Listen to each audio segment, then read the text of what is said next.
ओम श्री गणेशाय नमः। वक्रतुंड महाकाय सूर्यकोटिसमप्रभ निर्विघ्नं कुरु मे देव सर्वकारेषु सर्वदा। भवानी शंकरो वंदे श्रद्धा विश्वासरूपिणौ याभ्यां विना न पश्यन्ति सिद्धस्वान्तस्थमीश्वरम्।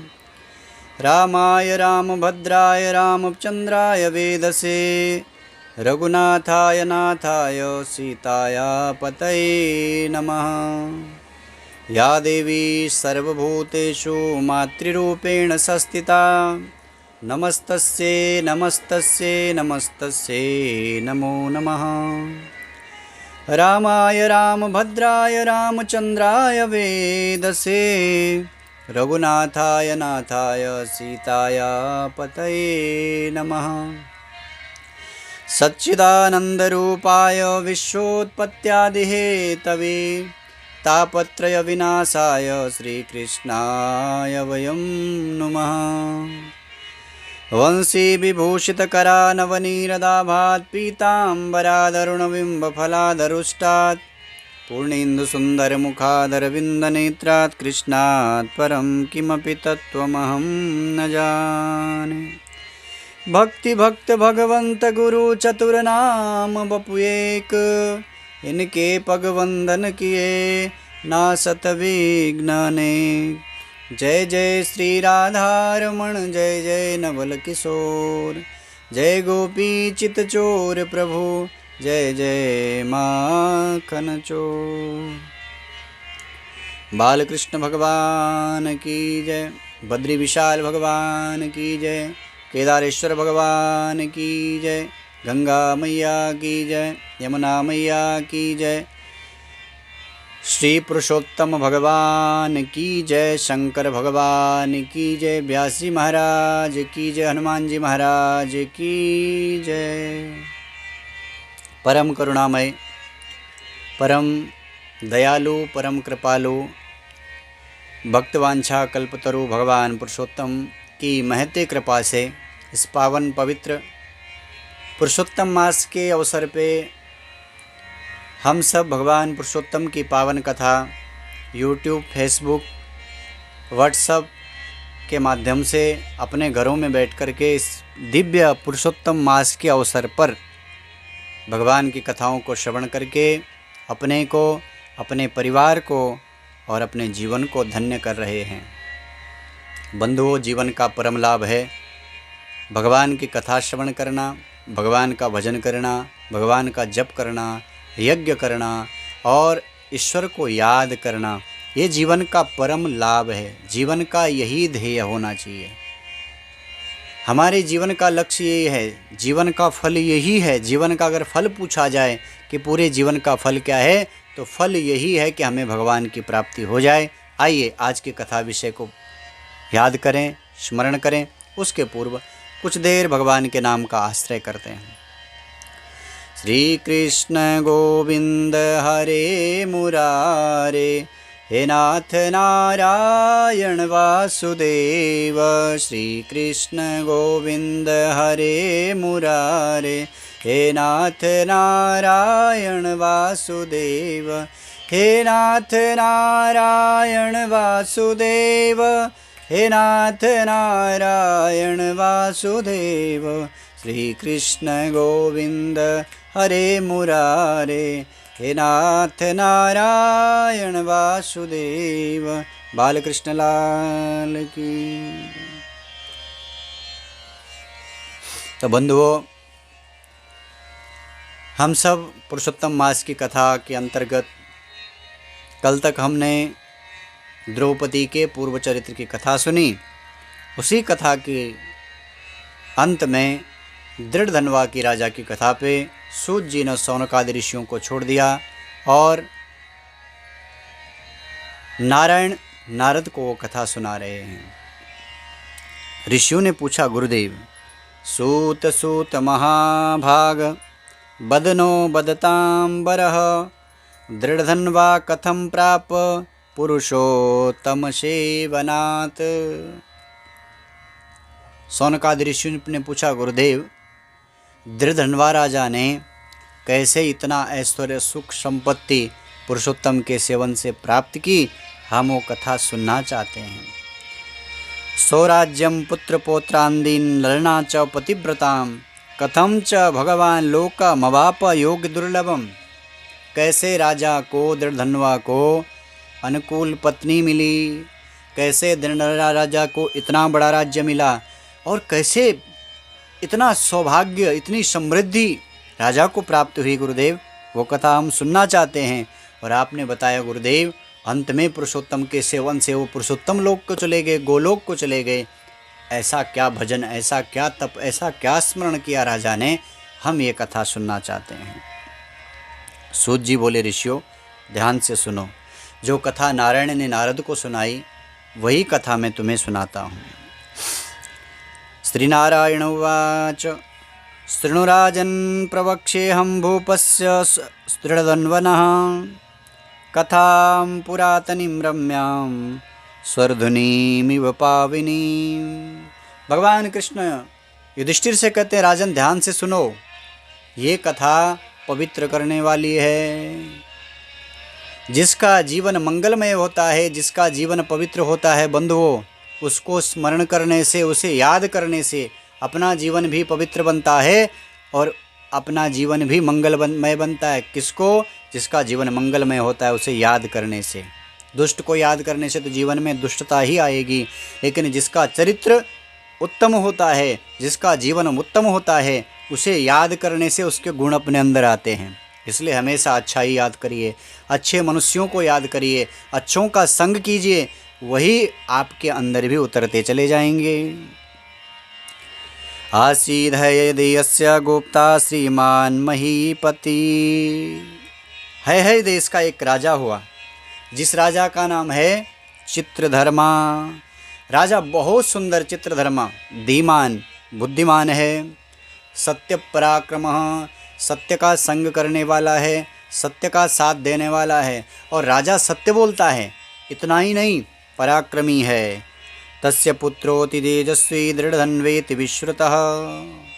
इस राजा को जो बेटा हुआ, उस बेटे का नाम राजा ने दृढ़धन्वा रखा। बहुत सुंदर लड़का। वो बालक जब थोड़ा सा बड़ा हुआ तो गुण तो तभी प्रकट होते हैं। वैसे तो बचपन से होनहार बिरबान के होते हैं चिकने पात, बचपन से ही लक्षण दिखे जाते हैं। लेकिन जब थोड़ा सा बड़ा होने लगा बच्चा, तो उसके गुण उसके अंदर से प्रकट होने लगे। सर्वगुण संपन्न सत्यवाग धार्मिक शुचि। बालक पिता जैसा, कैसे? सत्य बोलने वाला, सारे गुण इस बच्चे के अंदर विद्यमान। लंबी लंबी इसकी भुजाएं, लंबे लंबे नेत्र, कानों तक छूने वाले इसके नेत्र, और लंबे लंबे कर्ण बालक के। बहुत सुंदर बालक। सत्यवाग धार्मिक शुचि, सत्य बोलने वाला बच्चा, शुचि, हमेशा पवित्र रहता है। आकारणत विशालाक्षम पृथुवक्षा महाभुजा। बड़े लंबी चौड़ी छाती, लंबी लंबी भुजाएं, हाथ इतने लंबे कि घुटनों तक हाथ लग जाएं, इतनी। ये सब अच्छाई के लक्षण होते हैं। जिसके अंदर ये लक्षण होते हैं, ऐसे समझ लो ये कोई भाग्यवान बच्चा है। ऐसा श्रेष्ठ बालक। अवर्त्यत महा तेजा सार्ध गुणगणे समः। ऐसा कोई गुण नहीं जो इस बालक के अंदर नहीं। कई के तो बेटा पैदा होते हैं और जन्म लेते ही हॉस्पिटल में चला जाता है और खूब वहाँ वसीली करता, बाद में राम नाम सत्य हो जाता है। कई बच्चे ऐसा पैदा होते हैं जो जन्म से ही माँ बाप को गाली खिलवाते रहते हैं। बचपन से लेके बुढ़ापे तक माँ बाप गाली ही खाते रहते हैं। कई बच्चे ऐसे पैदा होते हैं, और कई बच्चे ऐसा होते हैं जो बचपन से ही ऐसा कुछ कर जाते हैं कि माँ बाप का नाम रोशन हो जाता है। इसलिए शास्त्र ने कहा पुत्र 4 तरह के होते हैं। एक होता है ऋणानुबंधी। ऋणानुबंधी का मतलब है जिसका आपने पहले कर्जा लिया है कभी, और वो कर्जा दिया नहीं। क्या मालूम आपके पास इतना सामर्थ्य था कि आपने नहीं, हम नहीं देंगे, मर गए, वही बेटा बनकर के आया जिसका कर्जा देना था। जन्म लिया, सीधा हॉस्पिटल में गया, लाखों का बिल गया बन गया। आपने जितना उसका देना था उसका 10 गुना उसने वसूल किया उस बच्चे ने, और वहीं मर के चला गया। ये ऋणानुबंधी है। एक होता है शत्रुपुत्र, जिससे आपने व्यर्थ में पूर्व जन्म में बैर ठान लिया और दुश्मनाई करते चले गए, उसका आप खूब आपने अहित किया, वही बेटा बन कर के आएगा और आपको यहाँ आकर के मार के चला जाएगा। एक होता है उदासीन, जिसको ना कुछ लेना ना कुछ देना, आनंद में है, और एक होता है सेवक पुत्र, जो सारे गुण जिसके अंदर विद्यमान होते हैं और हमेशा माँ पिता का आदर करता है, सम्मान करता है, सेवा करता है। माँ बाप बोलते भी नहीं, उसके पहले बेटा कर लेता है। आज के बेटा तो सबको पता है कैसे होते हैं। हाँ, 10 बार बोलो तो भी सुन ले तो बड़ी समझो कि भाग्य की बात है कि 10 बार बोलने के बाद भी सुन ले तो बहुत बड़ी बात होती है। सुन जननी सोई सुत बड़ भागी, जो पितु मातु चरण अनुरागी। वो बेटा श्रेष्ठ है जो माँ पिता की सेवा करता है, उसका जीवन श्रेष्ठ है जो माँ पिता की सेवा में रहता है। ये बालक बचपन से ही दृढ़धनुआ बच्चा राजा कृतवर्मा की सेवा करता है। देखा थोड़ा बड़ा हो गया, गुरुकुल भेज दिया बच्चे को। पहले के समय में जो राजा महाराजा होते थे ना, उनके बच्चे और उस देश का जो गरीब से गरीब बच्चा होता है, एक ही गुरुकुल में पढ़ा करते थे। आजकल तो शिक्षा के भी अलग अलग भेद हो गए साहब। जो बड़े धनी लोग हैं उनके बच्चे कहीं पढ़ते हैं, राजनेताओं के बच्चे कहीं पढ़ते हैं, जो गरीब है उस बेचारे का बच्चा सरकारी स्कूल में पढ़ता है। जो सरकारी स्कूल में टीचर है, शिक्षक है, उसका बेटा भी सरकारी स्कूल में नहीं पढ़ता। ये इतना बड़ा दुर्भाग्य। शिक्षा में भी हमने अलग अलग डिपार्टमेंट, अलग अलग भेद कर दिए शिक्षा में भी।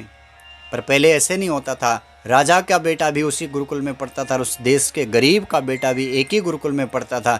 इसलिए गुरुकुल की व्यवस्था बहुत सही होती थी, वहाँ सारी व्यवस्थाएं होती थी, क्योंकि राजा का बेटा भी वहाँ है, इसलिए वहाँ सारी व्यवस्था होती थी। आज सरकारी नौकरी सब चाहते हैं कि हम सरकारी टीचर बन जाएं, लेकिन सरकारी स्कूल में कोई पढ़ाना नहीं चाहता। जब मंत्री संतरी इतने बड़े बड़े हैं, वो कोई पढ़ाता है कि अपने बच्चों को सरकारी स्कूल में? अगर अपने बच्चों को वो सरकारी स्कूल में पढ़ाने लग जाएं तो साहब भारत की शिक्षा व्यवस्था अपने आप ही सुधर जाएगी। पर ऐसा कोई चाहता ही नहीं है। पर पहले ऐसा होता था। गुरुकुल में गया बच्चा, दृढ़धनुआ गुरुकुल में पढ़ने लगा और थोड़े समय में इसने चारों वेदों का अध्ययन गुरुदेव से किया, शास्त्रों का अध्ययन किया। गुरुकुलीय शिक्षा पूर्ण हुई, गुरुजी को दक्षिणा दी और दक्षिणा दे करके वापस चला गया घर में। धीरे धीरे दृढ़धनुआ बड़ा होने लगा, प्रजा दृढ़धनुआ से प्रेम करने लगी। पिता ने देखा मेरे बच्चे से सब प्रेम करते, कितना अच्छा है, यही तो बाप चाहता है, बेटा अनुकूल हो, मेरी सुने, मेरी बात माने, यही तो पिता चाहता है। वही सारे सद्गुण दृढ़धनुआ के अंदर हैं। युवानं सर्वधर्मज्ञं प्रजानां पालनीक्षणं क्षमं अतः परम किमस्तास्ति संसारे सारवर्जितः। बेटा अनुकूल हो, इससे बड़ा धन क्या हो सकता है साहब। आज के समय में अनुकूल बेटा मिल जाए तो कोई सौभाग्य की बात है, कोई ऐसे पुण्य हैं, नहीं तो बहुत मुश्किल होता है साहब। लेकिन इस राजा का बेटा अनुकूल है। अतः परम किमत्रास्ति संसारे सारवर्जितम। राजा कहने अब इसके अलावा क्या है संसार में प्राप्त करने के लिए? धन है, वैभव है, सब कुछ है, और बेटा मिला, वो भी अनुकूल बेटा मिला है। ऐसा विचार करने लगा। इसलिए अब इसने सोचा योग्य बेटा है। चित्रधनवा ने समझा कि मेरा बेटा योग्य हो गया, इस घर में बैठे बैठे तो यहाँ से मोह छूटेगा नहीं। होई न विषय विराग भवन बसत भा चौथपन। जीवन तो ऐसा बीतता चला जाएगा और जीवन व्यतीत होता चला जाएगा। अगर भगवान का भजन नहीं होगा तो फिर न जाने कौन से नरक में भटकना पड़ेगा। इसलिए अब मुझे भगवान का भजन करना चाहिए। मरना तो है, निश्चित है, एक दिन सबको मरना है, चाहे वो धनी है, चाहे गरीब है, चाहे सेठ है, चाहे अमीर है, चाहे ज्ञानी है, चाहे अज्ञानी है, चाहे मूर्ख है, कोई भी है साहब, मरना सबको पड़ता है। ऐसा अकाट्य सत्य है मृत्यु, जिसको टाला नहीं जाता। जीवन भर हम हर चीज़ की तैयारी करते रहते हैं, बेटे की शादी की, अपने कपड़ों की, वस्त्रों की, घर की, सब कुछ की तैयारी में हम लगे रहते हैं। पर अंतिम समय जो विदाई की तैयारी है, जो हिसाब किताब वहाँ देना है, उसकी कोई तैयारी करता नहीं। इसलिए कवि कहता है नर का जन्म मिलता नहीं, गाफिल गरूरी ना रखो। दिन दो बसेरा वास है, आखिर पना मरना सही। एक दिन मरना ये ध्रुव सत्य है। राजा ने विचार कर लिया, भैया मृत्यु का समय भी नज़दीक आ रहा है, बेटा योग्य हो गया है, इसलिए बेटा के पास राज्य दे दिया और स्वयं बैठ करके भगवान कृष्ण की आराधना करने लगे। भगवान कृष्ण की आराधना में लग गए। अध्रुवेण ध्रुवम प्राप्ता आराध्यम पुरुषोत्तमः। ये शरीर अध्रुव है, ये शरीर हमेशा रहने वाला नहीं बंधुओं, लेकिन इस अध्रुव शरीर के द्वारा, इस नाशवान शरीर से हम भगवान की, ध्रुव जो भगवान हैं उस भगवान की प्राप्ति कर सकते हैं। ये श्रेष्ठ है। इसलिए शरीर ने तो नष्ट होना ही है, एक दिन शरीर राख हो जाएगा, कीड़े खाएंगे, कहीं जाके सड़ जाएगा, ख़त्म हो जाएगा। इसके अलावा शरीर की कोई गति भी नहीं होती बंधुओं। इसलिए इस शरीर को उपयोग में लिया जाए। उपयोग यही इस शरीर का है। कितना खाया कितना नहीं खाया वो सुबह तो सब गटर में चला जाता है। कितना अच्छा खाया कितना बुरा खाया सुबह जाके सब साफ कर जाते हैं बाथरूम में। उसका महत्व नहीं है। महत्व इस बात का है, क्षणभंगुर शरीर भगवान ने दिया कृपा करके, हमने इस शरीर का उपयोग किया कि नहीं किया। इस शरीर का उपयोग यही है कि हम इस शरीर के द्वारा भगवान की प्राप्ति करें। इसीलिए हमें ये शरीर मिला है और तभी ये शरीर सार्थक भी माना जाता है। तुलसी जी लिखते हैं, यही तन कर फल विषय न भाई। ये भाई, इस शरीर का फल विषय भोग नहीं है तो फिर क्या है?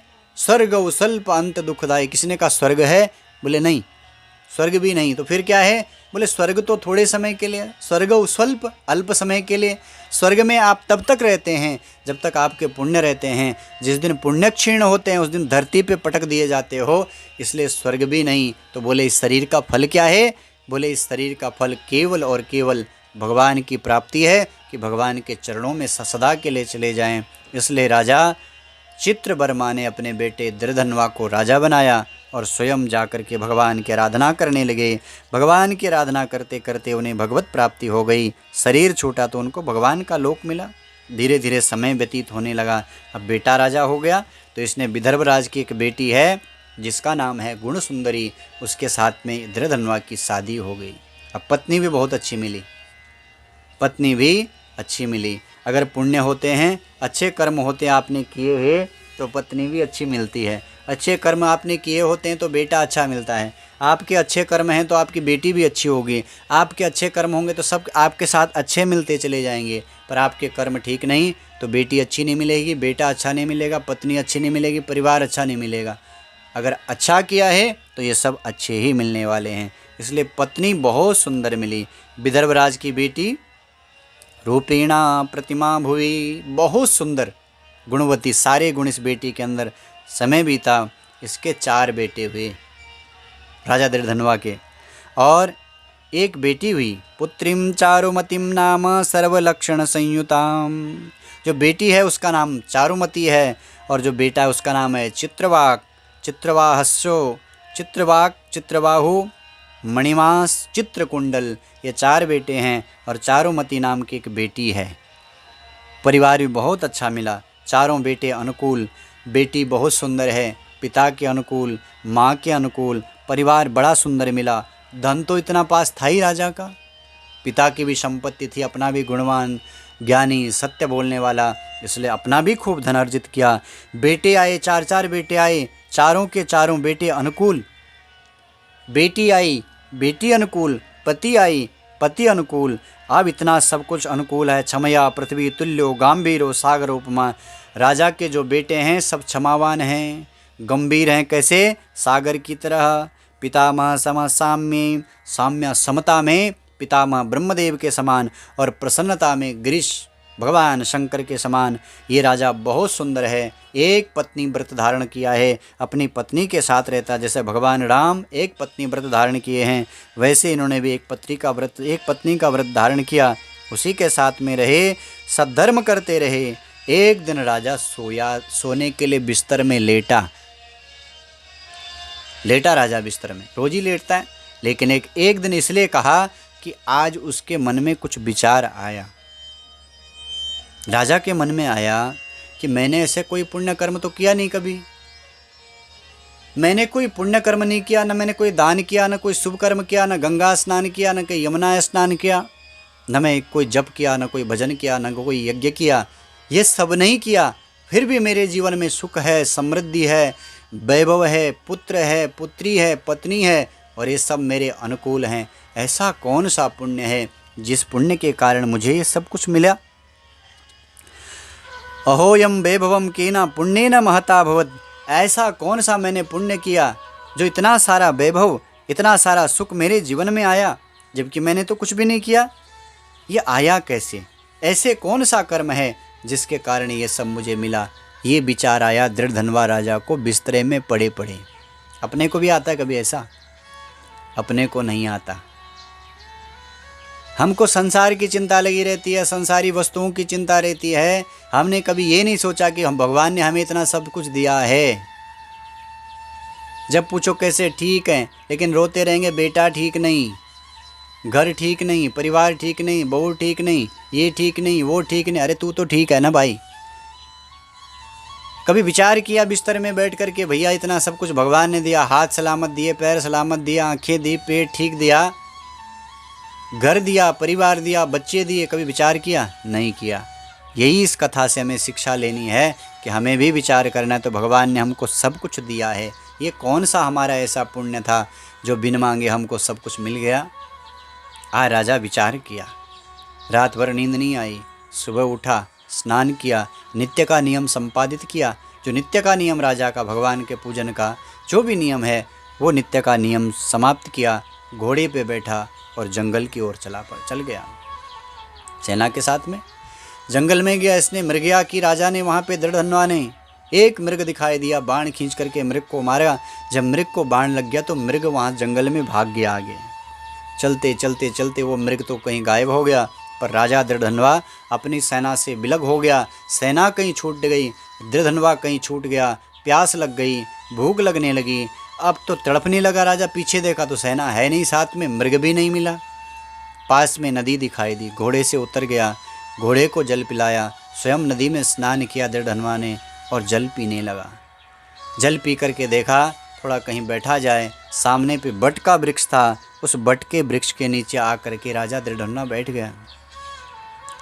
वृक्ष के नीचे जब बैठा तो कहीं से एक तोता आकर के वृक्ष की डाली में बैठ गया और दृढ़धनवा को मानो चिढ़ाते चिढ़ाते कहने लगा, विद्यामानास्तुल सुख मानोक्यातीव भूतले न चिंतयसि तत्त्वं तं कथं पारमेष्यसि। हे राजन, विद्या, मान सम्मान, अतुल वैभव और इतना सारा ऐश्वर्य तुझे प्राप्त हुआ है इस भूतल में, न चिंतयसि तत्त्वं तं तत्कथं पारमेष्यसि। इतना तुझे प्राप्त हुआ कैसे? तूने कभी इसका चिंतन किया? नहीं किया। ऐसे वो तोता डाली में बैठ कर के बार बार राजा से कहने लगा। अब राजा उससे पूछे, इसके पहले कि तोता तो उड़ गया, अब राजा चिंतित हो गया, इसने बोला क्या ये? यही तो मैं रात में विचार भी कर रहा था। और ये कौन है ये तोता? कहीं साक्षात भगवान वेदव्यास के पुत्र सुखदेव ही मुझे ज्ञान देने तो नहीं आए? आखिर ये कौन है, ये जो मुझे उपदेश दे रहा है?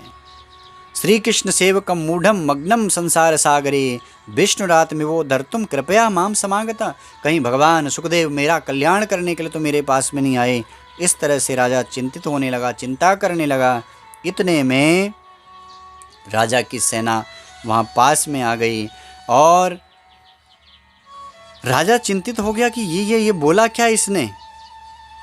ये राजा विचार करने लगा, ये क्या बोल के गया, ये मेरी समझ में नहीं आ रही, बात है क्या ये? पर इतने में सेना आ गई। अब सेना पूछे तो सेना को क्या बताएं? राजा से कहा, राजन हम आपको ढूंढते ढूंढते यहाँ तक आ गए, आप इतनी दूर ऐसे कैसे आ गए? राजा ने सारा वृत्तांत बताया कि भैया सेना से मैं विलग हो गया था, हिरण्य के पीछे भटक गया, यहाँ चला आया। अब राजा से सैनिक कहने लगे, स्वामी बहुत देर हो गई, हमें घर की ओर चलना चाहिए। तो राजा अपने सैनिकों के साथ अपने घर में चला आया। पर जिस दिन से राजा जंगल से वापस घर आया ना, उस दिन से राजा ने खाना छोड़ दिया, अन्न का त्याग करने लगा। रात को रात भर नींद नहीं आती, सोता नहीं है राजा, चिंतित रहता है, दुखी रहता है, बैठा रहता है, गुमसुम रहता है। जिस पत्नी से हर बात शेयर करता था, हर बात बोलता था, उससे कुछ बोलता नहीं, एकदम शांत बैठा रहता है। खाना दे तो भोजन करता नहीं। पत्नी को बड़ी चिंता लगी, क्या बात है, इनको क्या हो गया? पहले तो खूब बोलते थे, हंसी करते थे, मजाक करते थे, आनंद में रहते थे परिवार के साथ, लेकिन इनको हो क्या गया? बार बार पूछा स्त्री ने कि आपको क्या हो गया? लेकिन राजा ने पत्नी से कुछ कहा नहीं, मौन बैठे रहे। पत्नी कहती, इतने भोग दिए भगवान ने, इतने साधन दिए, इतने सुख दिए, इन सुखों को भोगो, तुम क्यों खिन्न मन बैठे रहते हो? इतना सब कुछ मिला है तो अब चिंता किस बात की है? अपना बुढ़ापा हमें सुधारना है। पत्नी कहती है, लेकिन राजा कुछ बोलता नहीं, एकदम शांत बैठा रहता है, चुप बैठा रहता है। राजा कुछ बोलता नहीं। पत्नी बार बार पूछती है, कुछ बोलता नहीं। कृष शरीर हो गया। लेकिन एक दिन कृपा करके वाल्मीकि ऋषि घर में आए। ऋषि का जब आगमन हुआ तो बहुत प्रसन्न हुआ, दृढ़ हुआ, ऋषि के चरणों में गिर पड़ा, बार बार वंदन करता है। ऋषि को वंदन करके अपने घर में लाया, दिव्य आसन दिया, ऋषि के चरण पखारे और बार बार वंदन करते हुए कहने लगा, भगवन् कृतकृत्योऽहं भाग्यवान असि सांप्रतम अद्य मे सफलम जन्म यद्यार्थो दिगत प्रभो। हे ऋषिवर, आज मेरा जीवन सफल हो गया, आज मेरा जीवन धन्य बन गया, आज मेरा जीवन सफल हो गया, अब मैं धन्य हो जाऊंगा। श्रुतम में सफलम जातम यद भवान अक्षिगोचरा, आज मेरे नेत्र भी सफल हो गए। आप जैसे ऋषि, भगवान वाल्मीकि ऋषि जिन्होंने रामायण की रचना की, वो ऋषि आए तो अपने जीवन को धन्य कहने लगा। मेरा जीवन आज पावन हो जाएगा, मेरा जीवन सफल हो जाएगा। न जाने कौन से ऐसे पुण्य हैं कि आप जैसे ऋषि मुझे अक्षिगोचर हुए हैं, मैं धन्य हो गया। बंधन करने लगा। वाल्मीकि ने कहा, राजन, साधु पृष्ठम नृपश्रेष्ठा त्वय्ये तद्विपद्यते चिंतातुरो कथम राजन बदमे सर्व मनोगतम। राजन, आपके पास भगवत कृपा से सब कुछ है, 4 बेटे हैं, पत्नी है, बेटी है, परिवार अनुकूल है, सारी प्रजा दिखती है आपके अनुकूल है, आप भगवान के भक्त हैं, सब कुछ अनुकूल है, लेकिन मुझे लगता है आपको किसी बात की चिंता जरूर है। वाल्मीकि ऋषि ने कहा, राजन, लगता है आपको कोई, आप किसी चिंता में जी रहे हैं। दृढ़ ने कहा, ऋषिवर, भवदीय पदाम्बुजा कृपया में सुखम सदा। हे ऋषिवर, मेरे पास भगवत कृपा से सारे सुख हैं, सब कुछ है, लेकिन मुझे एक बात की चिंता है। मैं जंगल गया, वहाँ वृक्ष में, बट के वृक्ष में मैंने एक तोते को देखा, और उस तोते ने मुझसे कहा, बार बार उस तोते ने मुझसे कहा, विद्या माना तुल सुखम आलोक्यातीव भूतले न चिंतसि तत्त्वम त्वम तत्कथम पारमेष्यति। हे राजन, तुम्हारे पास विद्या है, मान है, सम्मान है, संतति है, वैभव है, धन है, लेकिन तुमने तत्व को नहीं जाना तो तुम्हारा जीवन व्यर्थ हो गया, तुम्हारा जीवन बेकार है। ये बात वो बार बार कहा। ये बात मेरी समझ में नहीं आ रही, मैं मोहित हो गया ऋषिवर। अब आप आ गए, मेरा कल्याण करो, मेरा कल्याण करो ऋषिवर। मम राज्य सुखम पुत्रा चत्वार चारुदर्शना पतिम प्रियवताम रम्याम गजास्वस्पति। हे ऋषिवर, मेरे पास सब कुछ है, आप देख भी रहे हैं, सब मेरे अनुकूल है। मैं भी यही विचार करता हूँ कि मैंने तो ऐसा कुछ किया नहीं, ये सब मुझे मिला तो मिला किस पुण्य के कारण? आप कहिए ऋषिवर। ऋषि के चरणों में वंदन करने लगा। तब ऋषि वाल्मीकि का, न बेटा, ये तेरे पूर्व का किया हुआ कर्म है जिसके कारण ये तुझे मिल रहा है। बोले, बेटा, द्रविड़ नाम का एक देश है, उसमें ताम्रपर्णी नदी के किनारे एक बसा हुआ गांव था, जिस गांव में तुम्हारा एक ब्राह्मण के घर में पूर्व में जन्म हुआ था। पहले तुम्हारा जन्म द्रविड़ देश में एक ब्राह्मण के घर में हुआ था जो नदी के किनारे बैठा था। उस समय तुम्हारा नाम सुदेव था, तुम ब्राह्मण के बेटे थे सुदेव। और धार्मिका सत्यवादी चा यथा लाभेन तोषवान, उस समय में भी तुम सत्य बोलते थे, वेदों का तुमने अध्ययन किया था, जो मिल जाता उसी में संतुष्ट रहते थे। धीरे धीरे समय बीता, तुम विवाह योग्य हो गई। तुम्हारे पिता ने गौतम ऋषि की कन्या गौतमी के साथ बेटा तुम्हारी शादी कर दी थी, गौतमी के साथ तुम्हारी शादी कर दी। सुदेव ब्राह्मण का जब ब्याह हो गया, शादी हो गई, समय बीता, गृहस्थ जीवन आगे बढ़ा, लेकिन गृहस्थ का जो परम सुख माना जाता है ना, संतति, वही संतति की प्राप्ति नहीं हुई। सुदेव ब्राह्मण को बहुत चिंतित रहने लगा। धीरे धीरे बुढ़ापे की दहलीज पे जब कदम रखे तो पत्नी के पास बैठ कर के रोने लगा और कहने लगा, गौतमी, पूरा जीवन बेकार तो चला गया। अरे बिना संतति का गृहस्थ का कोई आंगन अच्छा लगता है क्या? ऐसे वीरान आंगन में हम क्या करेंगे? हमारी संतति, हमारी संपत्ति का क्या होगा? इस घर का क्या होगा?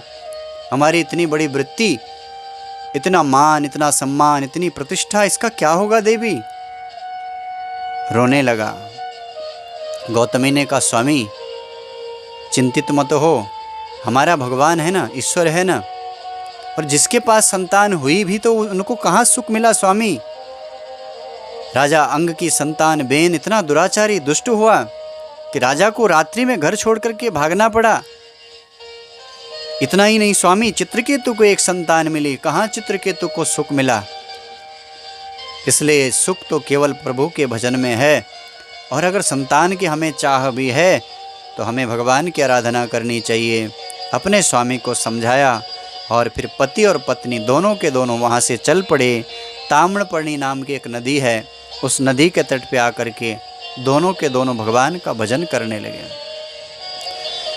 समय व्यतीत होता चला गया, 4000 वर्ष व्यतीत हो गए। पति पत्नी मिल करके भगवान नारायण की आराधना कर रहे, पुरुषोत्तम की आराधना कर रही हैं। ओम नमो भगवते वासुदेवाय इस दिव्य मंत्र का जप करते करते समय व्यतीत होता चला गया। ऐसा दिव्य तप किया कि भगवान को इनको दर्शन देने के लिए आना पड़ा। गरुड़ में भगवान विराजमान हुए और तत्क्षण ताम्रपर्णी नदी के तट पे इनको दर्शन देने के लिए भगवान पधारे हैं। जैसे भगवान पधारे, दोनों ने भगवान का दर्शन किया और भगवान के चरणों में गिर पड़े।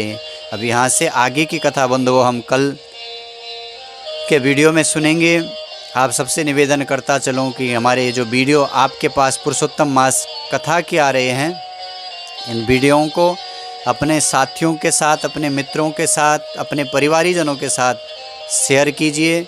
इसका लाभ लीजिए, खुद भी लाभ लीजिए और औरों को भी इस पावन कथा को सुना करके पुण्य अर्जित कीजिए। कल पुनः मिलेंगे, तब तक के लिए आप सबको राधे राधे।